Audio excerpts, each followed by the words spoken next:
دوسرے حضرات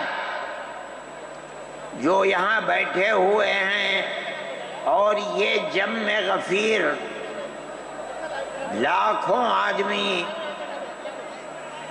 جو آئے ہیں جمعیت علماء کی دعوت پر، میں جمعیت علماء کے ان ورکرز اور آئے ہوئے مہمانوں کا دل کی گہرائیوں سے شکریہ ادا کرتا ہوں۔ جن لوگوں نے جمعیت علماء ہند کی دعوت پر اپنے احباب کو جمع کیا اور اپنے خرچ سے جمعیت علماء کا ایک پیسہ کیا پھوٹی کوڑی بھی نہیں لگی، آپ ہی لوگ کروڑوں روپیہ خرچ کر کے اپنی بسوں کا خود ہی انتظام کر کے یہاں تشریف لائے دعوت پر اور آ کر بیٹھے۔ جمعیت علماء ہند کے خدام کے دل میں اس کی بڑی قدر ہے۔ اللہ آپ حضرات کو اس کا بہتر بدلہ عطا فرمائے۔ میرے محترم بزرگوں، آج ہی کا مسئلہ یہ نہیں ہے۔ جمعیت علماء ہند کی ایک تاریخ ہے اور ایسی تاریخ ہے اپنے اس ملک کے لیے جو کسی دوسری ہندو مسلم پارٹی کے پاس نہیں ہے۔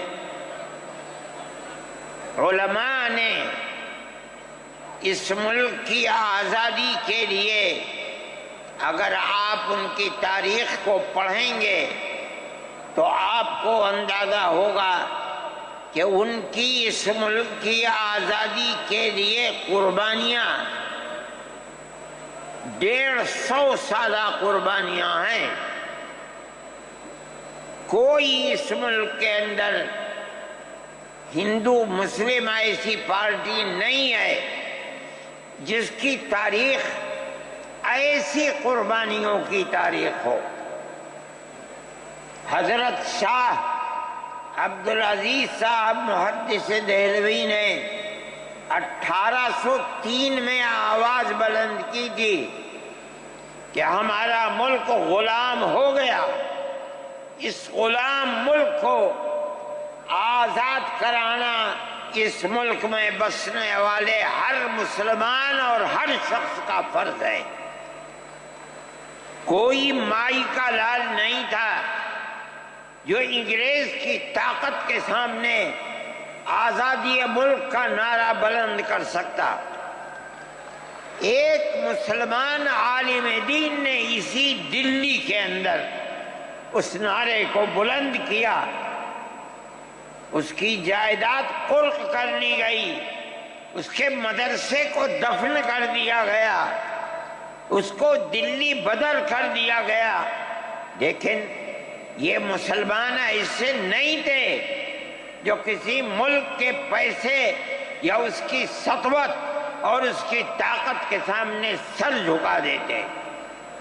جو انہوں نے اپنا موقف اختیار کیا تھا پتھر کی چٹان کی طرح، اسی طرح اس موقف کے اوپر کھڑے رہے۔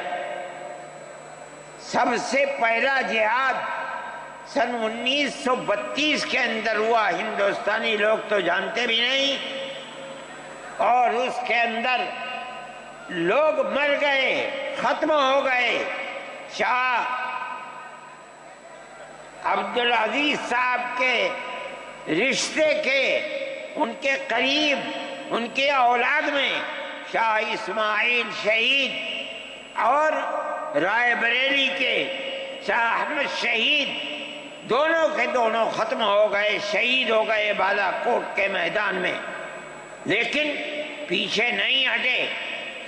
وہ لوگ جو بچ کر آئے تھے سن 1857 میں پھر جہاد کر دیا، اور اس کے اندر صرف اسی دلی کے اندر 33,000 مسلمان شہید کیے گئے، اور لال قلعے سے لے کر جامع مسجد تک درختوں کے اوپر ان کی لاشوں کو لٹکا دیا گیا۔ یہ مسلمان کی تاریخ ہے، علماء کی تاریخ ہے۔ بتائیں کون ہے جس کی زندگی کے اندر یہ تاریخ مل سکتی ہے؟ میں کہتا ہوں، لاکھوں آدمی کے سامنے کہتا ہوں، کوئی مائی کا لال ہے جس نے اس ملک کی اس طرح خدمت کی ہو جس طرح مسلمان علماء نے خدمت کی ہے؟ میرے بھائی، جمعیت علماء انہی مجاہدین کی بنائی ہوئی جماعت ہے۔ ہم تو ان کے جوتے سیدھے کرنے والے ہیں۔ ہمارا کیا کام ہے؟ ایک ہی کام ہے کہ انہوں نے جو جمعیت کی بنیاد کے اندر ہندو مسلم اتحاد اور ملک کے ہر بسنے والے کو ایک پیغام دیا تھا پیار و محبت کا، ہم اسی پیغام کو لیے بیٹھے ہوئے ہیں۔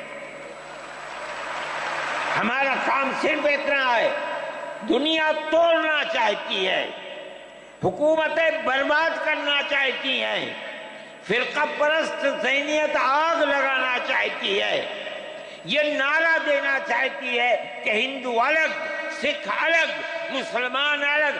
ہم کہتے ہیں نہیں، ہندو مسلم سکھ عیسائی بھائی بھائی۔ یہ ہمارا پیغام نہیں ہے، ان بزرگوں کا پیغام ہے جنہوں نے پھانسیوں کے تختوں کو چوما، اپنے اس ملک کے لیے چوما ہے، اس کی آزادی کے لیے چوما ہے۔ اس ملک کے اندر یگانگت اتحاد جس کو آج آگ لگایا جا رہا ہے، ہمارے بزرگوں نے اسی اتحاد کے لیے اپنی قیمتی جانوں کو قربان کیا ہے، اور ان کا مقصد یہ تھا کہ ملک آزاد ہو جائے، حکومت ایسی بننی چاہیے جو حکومت سیکولر حکومت ہو، کسی کا حق نہ جائے۔ کانگریس اس لیے نہیں بنی تھی، یہ 1803 کی آواز ہے کہ ملک غلام ہو گیا، جہاد کرنا فرض ہے۔ کانگریس کا تو وجود بھی نہیں تھا، کانگریس تو 28 دسمبر 1985 کو بنی ہے، اور اس کا پہلا اجلاس بمبئی کے اندر ہوا ہے۔ آپ لوگ سمجھیں اس کو، کانگریس ملک کو آزاد کرانے کے لیے نہیں بنی تھی، کانگریس کی تجویز موجود ہے۔